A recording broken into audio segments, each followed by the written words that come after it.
कहानी का उन्वान अंधेरे का मकीन मुकम्मल कहानी। घना जंगल, काली बादलों से ढका आसमान और सुनताटे से लरसती हुआ। नूर नामी लड़की रास्ता भूल गई थी। वो बारिश से बचने के लिए एक पुराने खस्ता हाल घर में चली गई। दरवाज़ा खुद खिला। अंदर हर तरफ धुंध, सियाही और एक अजीब सर्दी थी। उसी घर में रहता था एल्रिक, एक वेम्पायर जो सदियों से तन्हाई की कैद में जीता था। नूर ने जैसे ही उसे देखा, इसका खून खुश्क हो गया। सुर्ख आँखें, सफ़ेद चमकदार जल्द और खामोश सा चेहरा। वो डर गई, लरज़ गई, मगर भागी नहीं। एल्रिक ने सिर्फ इतना कहा, तुम्हें यहाँ नहीं आना चाहिए था। नूर बोली नहीं, मगर उसकी आँखों में एक सवाल था। क्या तुम मुझे मारोगे?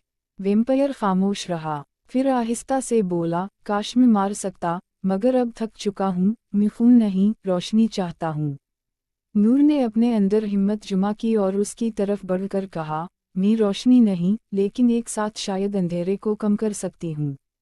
इस दिन नूर चली गई, मगर अगले दिन वापस आई, और फिर हर दिन आने लगी।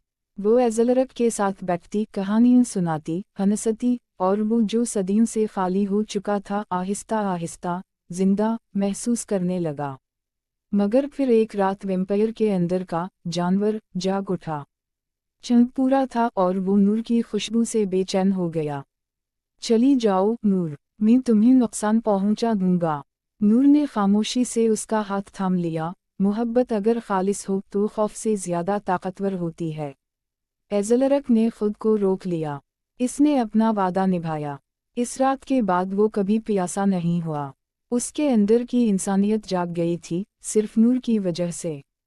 बरसों बाद वो पुराना हॉरर हाउस अब जंगल के किनारे एक खूबसूरत कॉटेज बन चुका है। वहाँ रोशनी जलती है, दरख्तों पर हंसी गूंजती है।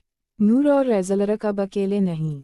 वो एक साथ रहते हैं, एक इंसान और एक बदले हुए वेम्पायर, जिन्होंने खौफ से मोहब्बत का सफ़र तय किया।